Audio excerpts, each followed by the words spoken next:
கழக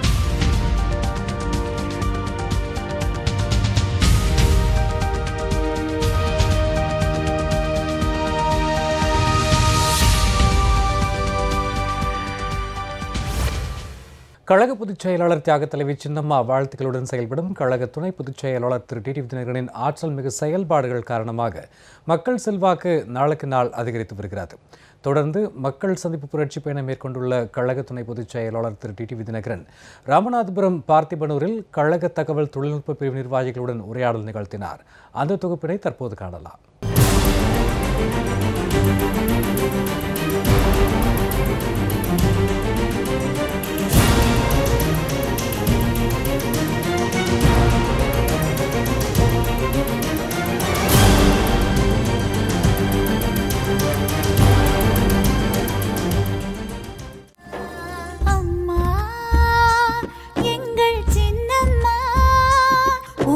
தியாகத்திற்கிணையாய் உலகில் வேறு யாரம்மா?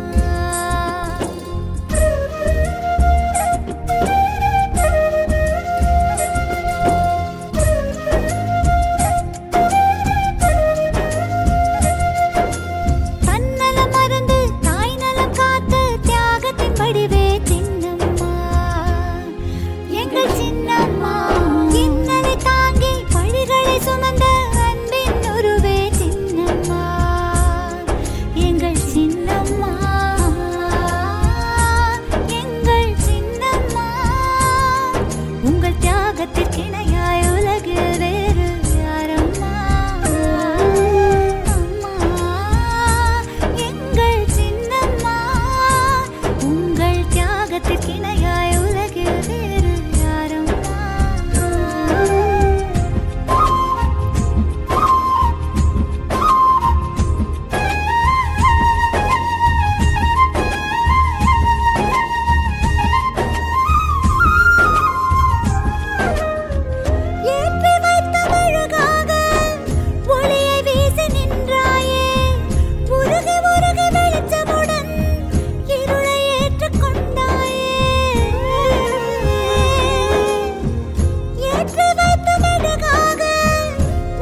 ராமநாதபுரம் மாவட்டம் பரமக்குடி தொகுதிக்குட்பட்ட பல்வேறு பகுதிகளில் அம்மா மக்கள் முன்னேற்றக் கழக துணை பொதுச் செயலாளர் திரு டிடிவி தினகரன் கடந்த 2 நாட்களாக மக்கள் சந்திப்பு புரட்சி பயணம் மேற்கொண்டு பொதுமக்களிடையே எழுச்சி உரையாற்றினார். திரு டிடிவி தினகரன் சென்ற இடமெல்லாம் கழகத்தினரும் பொதுமக்களும் எழுச்சியுடன் திரண்டு உற்சாக வரவேற்பு அளித்தனர். இதன் தொடர்ச்சியாக பார்த்திபனூரில் இன்று கழக தகவல் தொழில்நுட்ப பிரிவு நிர்வாகிகளுடன் கலந்துரையாடல் நிகழ்ச்சியில் திரு டிடிவி தினகரன் பங்கேற்றார்.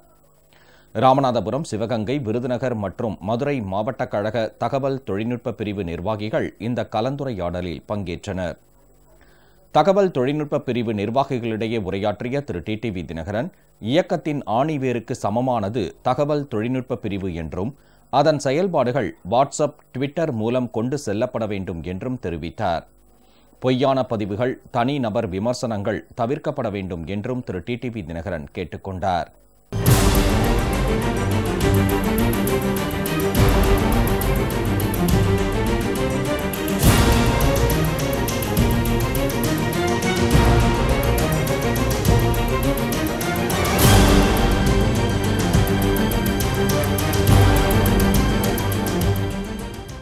எல்லோருக்கும் வணக்கம்.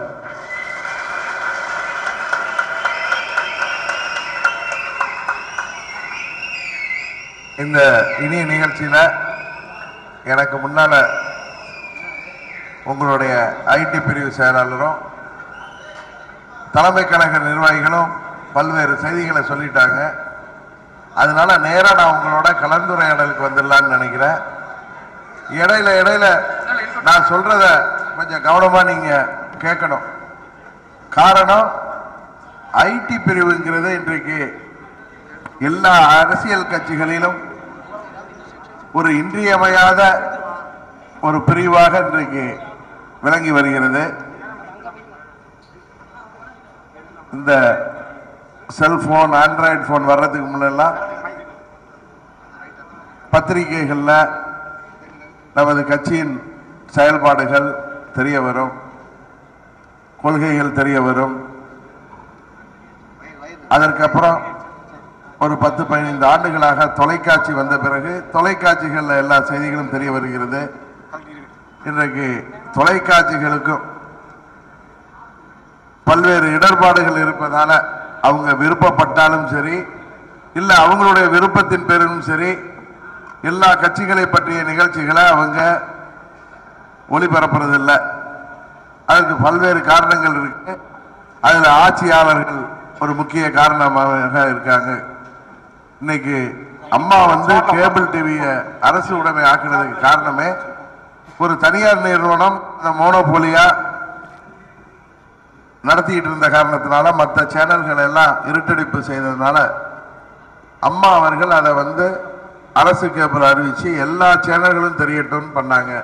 ஆனா அம்மா அவர்கள் மறைவுக்கு பிறகு இன்றைக்கு ஆட்சியில் இருப்பவர்கள் அதை காட்டி இன்றைக்கு தொலைக்காட்சிகளை மிரட்டி வருவது எல்லோருக்கும் தெரியும். அதனால பல தொலைக்காட்சிகள் நமது நண்பர்களாக இருந்தாலும் நமது நிகழ்ச்சிகளை ஒளிபரப்ப முடியாத சூழ்நிலையில் இருக்கிறார்கள்.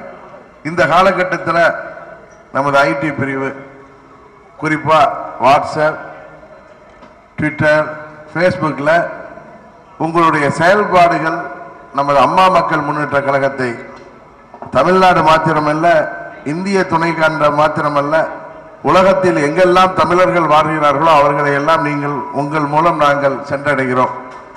எப்படி ஒரு கிளைக்கழக செயலாளர், ஒரு பேரூராட்சி செயலாளர், ஒரு ஒன்றிய செயலாளர், ஒரு மாவட்ட செயலாளர், அந்த நிர்வாகிகள் எப்படி கட்சிக்கு ஆணிவேர்களோ அதுபோல ஐடி பிரிவு இன்றைக்கு அவர்களை போன்று நீங்களும் ஒரு முக்கியமான கட்சியின் ஒரு பிரிவாக இன்றைக்கு விளங்கி வருகிறீர்கள்.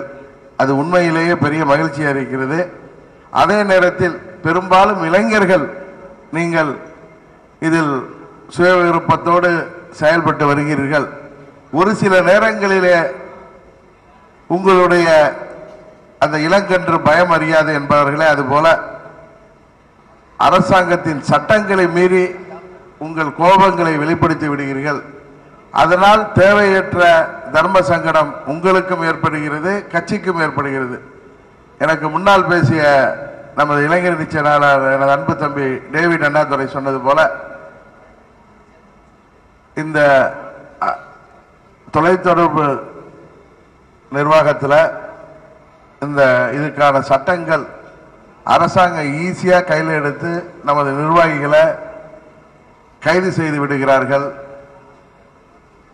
அது நீங்கள் தேவையற்ற பதிவுகளை, கோபத்தினால் வெளிப்படுகின்ற பதிவுகளை, பொய்யான பதிவுகளை நீங்கள் தயவு செய்து யாரை பற்றியும் போட வேண்டாம். நாம் உண்மையை சொல்லி நேர்மையான முறையிலே வளர்ந்து வருவதுதான் ஒரு நாகரிகமான செயல்பாடாக இருக்கும். யாரை பற்றியும் பொய்யை சொல்ல வேண்டிய தேவையில்லை. யாரை பற்றியும் சட்டத்திற்கு புறம்பாக நாம் செய்திகளை வெளியிட தேவையில்லை. அந்த சைபர் கிரைம் ஆக்ட் படி நம்ம யாரும் மாட்டாத அளவிற்கு உங்கள் எண்ண ஓட்டங்களை வெளிப்படுத்துங்கள்.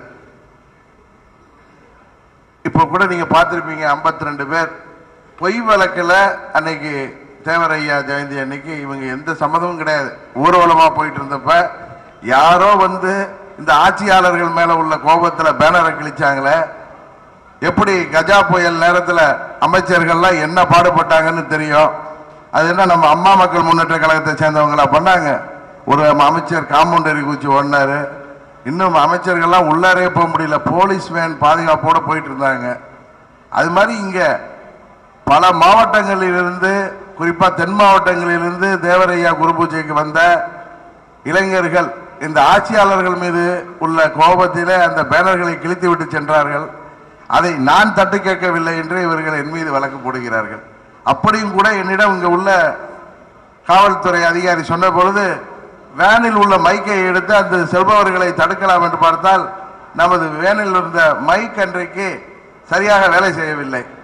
நமது மாவட்ட செயலாளர் அன்பு சகோதரர் ஆனந்த் அவர்களை எல்லாம் கூப்பிட்டு பார்த்தோம். அவர்கள் எங்களை கவனிக்கவில்லை. வந்தவர்கள் நமக்கு சம்பந்தம் இல்லாதவர்கள். அவர்கள் அந்த வழியை வந்து நான் போயிட்டு இருக்க பார்க்குறேன், நிறைய பேனர் கிழிஞ்சி இருக்கு. சென்ற ஆண்டு இது போல இருந்துச்சு, இந்த ஆண்டு பேனர்களை கிழிச்சிட்டு யாரோ போயிட்டு இருக்காங்க. நம்ம கட்சிக்காரர்கள்லாம் என்னை பார்த்து கையாட்டுவாங்க, நாங்கள் கூப்பிட்டா திரும்பி பார்ப்பாங்க. ஆனால் தேவையில்லாமல் யாரோ கொடுத்த அழுத்தத்தில் இங்கே பாவம் இங்கே உள்ள காவல்துறை அதிகாரிகள் 53 பேரை, அது ஒரு வீட்டில் திருமணம் இருந்துச்சு. அவர் நீங்கள் பார்த்தீங்களே, இதில் யாராவது இது போன்று செய்பவர்களா? எல்லாம் குடும்பஸ்தர்கள், கடை வைத்திருப்பவர்கள் எல்லாரையும் கைது பண்ணி போட்டிருந்தாங்க. அவங்கெல்லாம் அந்த தீபாவளி நேரத்திலையும் கட்சிக்காக நாங்கள் உள்ளார இருக்கோம், ஒருத்தர் கூட வருத்தப்படாமல் அவங்க இருந்தாங்க. அவங்கள அங்கே எங்களால் நேராக அன்னைக்கு வந்து பார்க்க முடியல. அந்த நேரத்தில் மாவட்ட செயலாளரும் சரி, நமது டாக்டர் பரமக்குடி சட்டமன்ற உறுப்பினரும் சரி, அவர்கள் மீது வழக்குனால அவங்க இங்கே இருக்க முடியல, பெயில் எடுக்கிறதுனால வெளியில் இருந்தாங்க. அந்த தீபாவளி ஹாலிடேஸில் அவங்கள யாரையும் நான் கைதாகிடாகிறீங்க, நீங்கள் பெயில் எடுத்துட்டு அவங்களெல்லாம் போய் பெயில் எடுங்கன்னு சொன்னதுனால இதுக்கு பெயில் எடுக்கிறதுக்காக நம்ம மதுரை வழக்கறிஞர்கள், நமது அன்பரசு வழக்கறிஞர் பிரிவு இணைச் செயலாளர் அன்பரசு, ஜெகன் மற்றும் இங்கே உங்கள் ராமநாதபுரம் மாவட்டத்தை சேர்ந்த வழக்கறிஞர் பிரிவு நிர்வாகிகள் அனைவருக்கும் எனது நன்றியை சொல்லிக்கிறேன். எதுக்கு இதை சொல்ல வந்தேன்னா, நீங்கள் என்னை வந்து மிஸ்டர் கூல்னு பாராட்டுறீங்க, எந்த நேரத்திலையும் நான் நிதானமாக இருக்கணும், நீங்களும் அதை மாதிரி இருக்கணும். எதை மாதிரி தான் நம்மளை வந்து கோபத்தை அரசியலில் கிளப்புவாங்க, பொய்யான பிரச்சனையை கிளப்புவாங்க. இப்போ அம்மா மரணத்திற்கும் சின்னம்மாவுக்கும் என்ன சம்பந்தம் இருக்கு? 33 வருஷம் அவங்க கூட இருந்து அவங்கள பாதுகாத்தவங்க, ஒரு சகோதரியா ஒரு அக்காவை பார்த்துக்கிற மாதிரி பார்த்துக்கிட்டவங்கள அவங்க இறந்துட்டதுக்கு அப்புறம் இந்த பன்னீர்செல்வம் என்னமோ அம்மா மரணத்தில் மர்மம் இருக்கா அது சொன்னது, அதை முத கிளப்புனதே திமுக தான். அந்த கோயபல்ஸ் பிரச்சாரத்தில் திமுக கிளப்புனாங்க, அதை பன்னீர்செல்வம் தொடர்ந்து செய்தார். அதுக்கப்புறம் நம்மளுக்கு எதிரியான பழனிசாமி அன்கோவும் சொல்லிட்டு இருந்தாங்க. ஆனால் இன்னைக்கு அவங்களே ஆணையத்தை அமைச்சு உண்மையை வெளிக்கொண்டு வந்தாங்க. அதனால என்னைக்கு பொய்க்கு ரொம்ப நாள் லாஜிவிட்டி இருக்காது, ஆயுசு இருக்காது. அதனால நம்ம உண்மையை நடந்துக்குவோம். இப்போ எனக்கு முன்னாடி சொன்னாங்க எல்லாரும் வந்து நீங்கள் ஒரு தனி நபராக போய் அதெல்லாம் சரி செஞ்சாரு, அப்படி இல்லை. உண்மைக்கு என்றைக்கும் ஆயுள் அதிகம், பொய்க்கு தான் ஆயுள் கம்மி. அதனால நீங்க பொய்யான பதிவுகளையோ கோபத்திலேயே பதிவு போடாதீங்க. கோபத்தில் நம்ம எது செஞ்சாலும் அது தவற முடியும். நிதானமா இருக்கு. இளைஞர்கள் இன்னும் வாழ்க்கையில் அனுபவம் வரணும் உங்களுக்கு. அதே போல ஒருவர் எனக்கு பதவி இல்லை உனக்கு பதவி இல்லைங்கிறாங்க. இது ஒரு சிஸ்டம், இது பார்ட்டிங்கிறது ஒரு சிஸ்டம். இப்போ இங்கே வந்தவன் உட்கார்ந்தோம்னா நம்ம உங்கள் ஐடி பிரிவு செயலாளர் தலைமையில் தான் நடக்குது. அதே நேரத்தில் அந்த புரோட்டோகால் படி பேசிட்டு வராங்க. அதனால் கடைசியாக தான் அவங்க ஐடி பிரிவு செயலாளர் நான் பேச வைக்கணும் அப்படிங்க கிடையாது. கட்சியோட புரோட்டோகால் இதெல்லாம் ஏற்கனவே இருக்கிற நம்ம ட்ரெடிஷனையும் நம்ம ஃபாலோ பண்ணணும். இப்போ இங்கே நம்ம ராமநாதபுரம் மாவட்ட செயலாளர் வரவேற்பு சொன்னார், உங்களுக்கு இளைஞரணி செயலாளர், பேரவை செயலாளர், உங்கள் ஐடி செயலாளர் அப்படி தான் பேசுவாங்க. இதெல்லாம் நம்ம வந்து யதார்த்தத்தை தெரிஞ்சுக்கணும். வீட்டில் எப்படி ஒரு சிஸ்டம் இருக்குது, அந்த சிஸ்டம் மாதிரி கட்சியிலையும் சிஸ்டம் இருக்குது. இப்போ தான் 70 மாவட்டத்திலையும் மாவட்ட பாடி ஐடி பிரிவுக்கு போட்டிருக்கோம். மாநில அளவில் ஒவ்வொரு பகுதியிலையும் ஒரு இணைச் செயலாளரை நானே போட்டேன். ஏன்னா அந்தந்த சைடில் என்கிட்ட சில அங்கே உள்ள நிர்வாகிகள் இவர் சரியாக இதில் செயல்படுறாரு, இவர் ஆரம்பத்திலேருந்து நம்மளுக்காக செயல்படுறான்னு சொல்கிறவங்களாம் போட்டோம். அடுத்த கட்ட துணை செயலாளர்களை போட்டோம். அப்போ 2ஆக பிரித்து மகளிர் அணிக்கு ஒரு செயலாளர் போட்டோம், மகளிர் பிரிவுக்கு. இப்போ மாவட்ட பாடி போட்டிருக்கோம். இன்னும் அடுத்த லெவலில் ஒன்றியம், பேரூராட்சி வரைக்கும் நம்ம நிர்வாகிகள் போட போகிறோம். அது அடுத்த கட்ட நடவடிக்கை. இப்போ ஒவ்வொரு மாவட்டத்திலையும் அதை மாவட்ட செயலாளர்கள் செயல்பட்டு இருக்காங்க. அதோட நீங்கள் வந்து அவங்கள்ட்ட சொல்லுங்கள், எங்களுக்கு பதவி போடுங்க. இன்னொன்று, இந்த பதவி எனக்கு தான் கொடுக்கணும், நான் தான் திறமை மிக்கவன் நம்ம சொல்லுவோம். பதவியெல்லாம் தேடி வரணும். நான்லாம் அரசியலுக்கு வரணும்னு கூட நினச்சி பார்த்தது கிடையாது. 87லேருந்து புரட்சி தலைவர் மரணம் அடைந்த நேரத்தில் நான் எங்கள் சித்தி வீட்டில் சென்னையில் இருந்ததுனால அந்த காலகட்டத்தில் நான் அம்மாவோட துணைக்கு இருக்க போனோம். நாங்கள்லாம் அம்மாவுக்கு பாதுகாப்பாக, அவங்க தனி நபராக இப்போ இருந்தாங்க. எம்ஜிஆர் தலைவர் எம்ஜிஆர் மறைவுக்கு பிறகு அவங்கள வந்து தமிழ்நாட்டை விட்டு விரட்டணும்னு ஒரு பெரிய குரூப்பே செயல்பட்டுச்சு. பெங்களூருக்கு வரட்டணும்னு பார்த்தாங்க. ஏன்னா அம்மாவுடைய உறவினர்கள் யாரும் அப்போ இங்கே அவங்க கூட இல்லை. நாங்கள் தான் அவங்களுக்கு பாதுகாப்பாக இருந்தோம். அப்போ இன்னைக்கு பேசுகிறாங்க மாஃபியா குடும்பம்னு. அன்னைக்கு எங்கள் உறவினர்கள் வீட்டுக்கு ஒருவர் வந்து அம்மா வீட்டில் அம்மாவுக்கு பாதுகாப்பாக இருந்தாங்க. என்ன ஒரு சரக்கு மந்திரி சொல்கிறாரு, இவர் அம்மா வீட்டில் வேலைக்காரர்களா? நாங்கள்லாம் அம்மாவுடைய மகனாக எங்களை வச்சுருந்தாங்க. வேலைக்காரரை எம்பி ஆக்கி கட்சியோட பொருளாளர் ஆக்குவாங்க. வேலைக்காரரையா அவங்க பேப்பரில் வந்து டைரக்டராக போடுவாங்க. அவங்க கம்பெனிகளில் வேலைக்காரர்களாக ஓனராக இருப்பாங்க. இதெல்லாம் வந்து இவங்க எல்லாம் காலில் விழுந்து கிடந்தவங்களாம் இன்றைக்கி எந்திரிச்சு எல்லாம் சொல்லுவாங்க. இந்த அற்பர்களுக்கு வாழ் வந்து அடுத்த ராத்திரியில் குடப்பிடிக்கிற மாதிரி இந்த மாதிரி சரக்குலாம் தானாகவே சாஞ்சிடுவாங்க. நம்ம பார்த்துருக்கோம். அது மாதிரி 87ல் அம்மா 88ல் கட்சி ஆரம்பித்ததுலேருந்து எத்தனையோ அணிகளை பார்த்துருக்கோம். 4 அணியை பார்த்துருக்கோம். அதுக்கப்புறம் சேவல் அம்மா நின்று ஜெயிச்சு திரும்பி அதை 27 பேரில் 4 பேர் திருநாவுக்கரசு தலைமையில் ஜூட்டு விட்டதை பார்த்துருக்கோம். திருப்பி 91ல் ஆட்சி அமைச்சு இடையில அம்மா முதல்வராக இருக்கிறப்ப அழகு திருநாவுக்கரசு, ஜிவி சுனாதன் அப்படின்னு ஒரு குரூப்பு போய் வெளில போய் பிரச்சனை பண்ணதை பார்த்துருக்கோம்.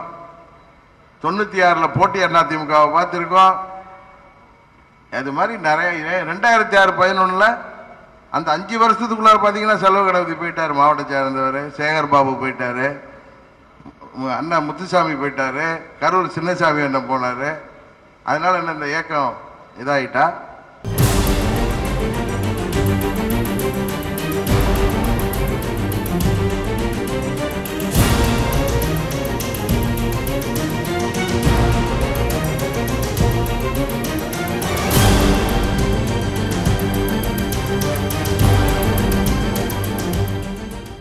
பல இதை பார்த்து வந்திருக்கிறதுனால தான் நான் வந்து அந்த காலத்தில் நான் அரசியலுக்கெல்லாம் தேடி வரல.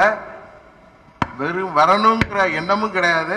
அம்மா வந்து அவங்க கூட இருந்து நான் 3 வருஷம் அம்மா சிஎம் ஆகிற வரைக்கும் அவங்க கூடவே இருந்திருக்கேன், மெய்காப்பாளன் மாதிரி. அதனால என்ன நினைச்சாங்களோ 96 தோல்விக்கு அப்புறம் கட்சியில் உள்ளவங்களையும் தாண்டி அவங்கள நம்பி தான் நம்ம வந்து எல்லாத்தையும் செஞ்சோம். ஆனால் நம்மளை அம்போன்னு விட்டுட்டு போட்டி அதிமுக ஆரம்பிக்க போயிட்டாங்க. வீட்டிலேருந்து ஒருத்தர் வரணும், எனக்கு குழந்தைகள் கிடையில, எனக்கு பையன் மாதிரி நீ வாப்பான்னு சொல்லி என்னை கொண்டு வந்தாங்க. அப்போ தான் முதல் இவங்க தொகுதியில் பெரிய குளத்தில் என்னை வேட்பாளர் நிறுத்தினாங்க. எனக்கு ரொம்ப கூச்ச சுவாபம், தங்கத்துக்கெல்லாம் தெரியும். இப்போ மாவட்ட பேரவை செயலாளர், நம்ம பன்னீர்செல்வம் நகர செயலாளரும், எம்ஜிஆர் இளைஞரணி செயலாளர் இருந்தார். இவர் புரோட்டோகாலில் இவர் பேரவை, அவர் இளைஞரணி தான். அப்போ போனால் நான் மைக்கை பிடிச்சி கூட்டத்தை பார்த்து பேச கூச்சப்பட்டுக்கிட்டு பேப்பரை சும்மா வெறும் பேப்பரை வச்சுட்டு கீழே பார்த்து பேசுவேன். என்னை முத காளிபுத்து அண்ணன் கூட்ட அறிமுக விழா வந்தப்ப என்னால் 2 வார்த்தை கூட பேச முடியல. அதே மாதிரி இதில் எதிர்பார்த்து வரவில்லை. எதுக்கு சொல்கிறேன்னா, இன்னைக்கு இந்த மாதிரி பொசிஷனுக்கெல்லாம் நான் வருவேன்னு நினச்சது கூட கிடையாது. பார்லிமெண்ட் மெம்பராக அம்மா என்ன நிறுத்துவாங்கன்னு தெரியாது. அது எங்கேயோ கூட்ட பெரிய குளத்தில் நிறுத்திட்டாங்க. அங்கே எல்லாம் இவங்கெல்லாம் உழைச்சி என்ன அந்த அன்னைக்கு நம்ம அணியிலேயே அலையன்ஸ்லேயே அதிக ஓட்டு வித்தியாசத்தில் ஜெயித்தேன். அதுக்கப்புறம் 2004 தெரியும் நம்மளுக்கு எதிர்பார்த்து தமிழ்நாட்டில் பிரச்சாரங்கள்னால தமிழ்நாடே தோத்தப்ப கூட எல்லாம் 1.5 லட்சம் வாக்கு வித்தியாசத்துக்கு மேலே தோத்தப்ப நான் 21,000 வாக்கு வித்தியாசத்தில் தான் தோத்தேன். காரணம், எனக்கு அம்மா பதவி கொடுத்ததுக்கப்புறம் அவங்களே என்னை அறிமுகப்படுத்தினதுக்கப்புறம் நம்ம நாளைக்கு அதில் சரியாக செயல்படணும்னு ஒழுங்காக செயல்பட்டது தான். அதுக்கப்புறம் அம்மா ஒதுங்கி இருக்க சொன்னாங்க, இருந்தோம். இந்த சதியால் என்னை கட்சியை விட்டே எடுத்தாங்க. இன்னைக்கு பாருங்க, நான் ஒழுங்காக இருந்ததுனால தான் அம்மாவுடைய ஆத்மா அவங்க தொகுதியிலே என்னை சட்டமன்ற உறுப்பினர் ஆகியிருக்கு. இதை நான் ஒன்றும் தேடி போகல, என் வேட்பாளராக நிற்கணும்னு கூட நினைக்கல. நான் பொதுச் செயலாளரை பார்த்து முதல் தேர்தல் அறிவிப்பு வந்தப்ப அவங்கள பெங்களூரில் பார்த்து ஆட்சி மன்ற குழுவை யாரை போடணும், ஏன்னா அம்மாவும் இல்லை, அவங்க திருமதி விசாலாட்சி நடிச்சு மறைஞ்சிருந்தாங்க. ஆட்சி மன்ற குழு அமைக்கிறத போனப்போ யாரப்பா கேண்டிடேட்டாக போட போகிறேன்னு கேட்டாங்க. இது மாதிரி யோசிக்கணும்னு சொன்னாங்க. இல்லை நீ நின்று இந்த பன்னீர்செல்வம் போய் பிரச்சனை பண்ணிட்டு இருக்க நேரத்தில் நீ நின்னாதான் எல்லாம் ஒழுங்காக ஒன்றா வேலை பார்ப்பாங்கன்னு. நான் பெரிய மதுரை பக்கம் வந்து நின்று இந்த பக்கமே அரசியல் இருந்ததுனால நான் எங்கள் சொந்த ஊர் தஞ்சாவூருக்கு கூட மீட்டிங் போக மாட்டேன். மதுரையில் தான் நான் இருப்பேன். மதுரை, திண்டுக்கல், தேனி தான் சுற்றி சுற்றி வருவேன். மீறி போனால் அந்த விருதுநகர், சிவகாசிக்கு மீட்டிங் போவேன். ஆனால் நான் ஆர்கே நகரில் நின்னோம். உங்களுக்கு தான் தெரியும், தேர்தலை நிறுத்திட்டாங்க. மறுபடியும் தேர்தல் நம்மள்கிட்ட இந்த சின்னத்தை அவங்கள்ட்ட பிடிங்கி கொடுத்துட்டு தேர்தல் அறிவித்தாங்க. நம்மளுக்கு க்யூவில் நின்று நானும் வெற்றி அங்கே போய் நின்று க்யூவில் போய் நின்று ரேஷன் கடையில் போய் அரிசி வாங்குற மாதிரி இந்த சின்னத்தை கிடைச்ச சின்னத்தை வாங்கிட்டு வந்தோம். குக்கர் சின்னத்தை. அதில் அங்கே உங்கள் உழைப்பால் ஆர்கே நகர் மக்கள் வந்து அம்மாவுடைய தொகுதியில் யார் வெற்றி பெறணும்னு அவங்களே முடிவு பண்ணி என்னை ஜெயிக்க வச்சாங்க. எதுக்கு சொல்கிறேன்னா இவ்வளோ பெரிய கதையை, பதவியெல்லாம் நம்மளை தேடி வரணும்.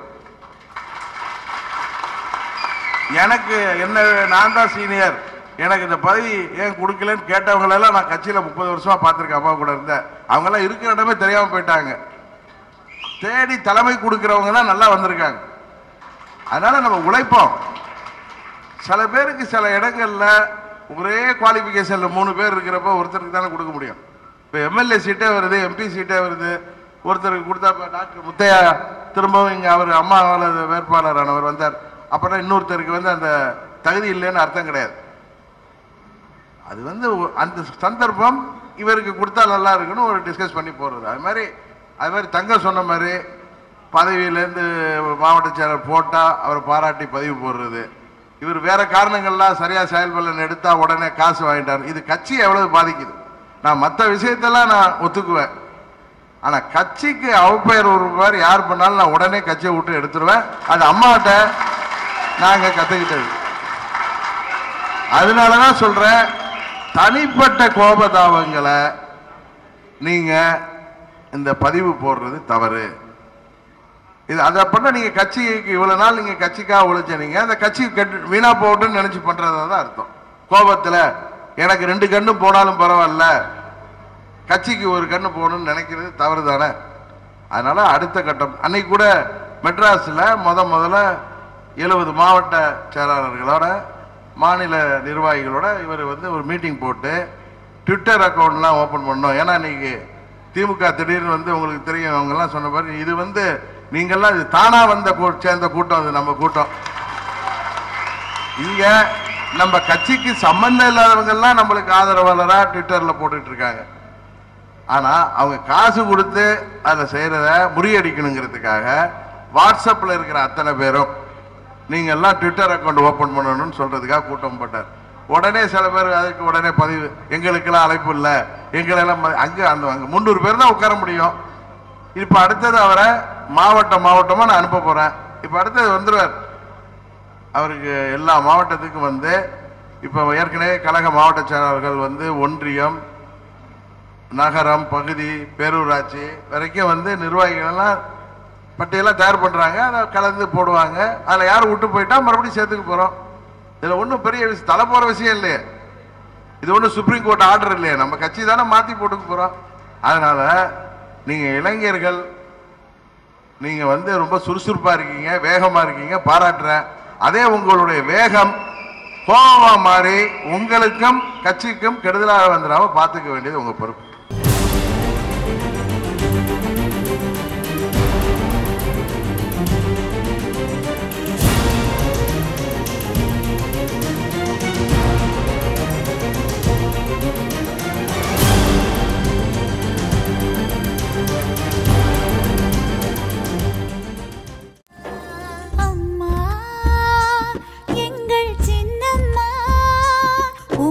தியாகத்திற்கிணையாய் உலகில் வேறு யாரம்மா.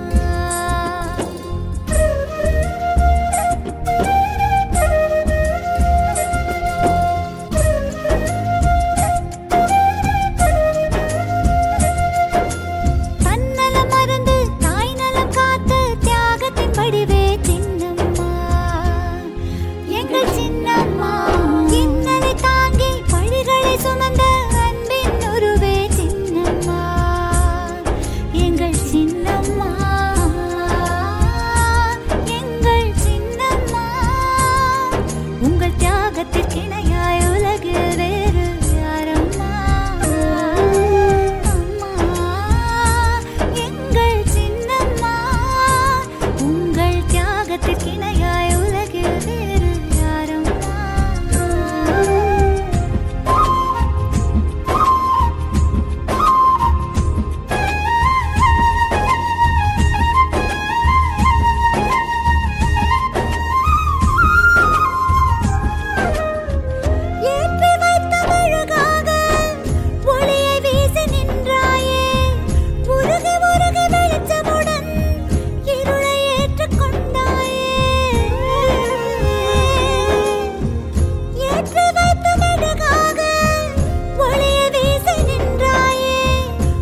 நீயோ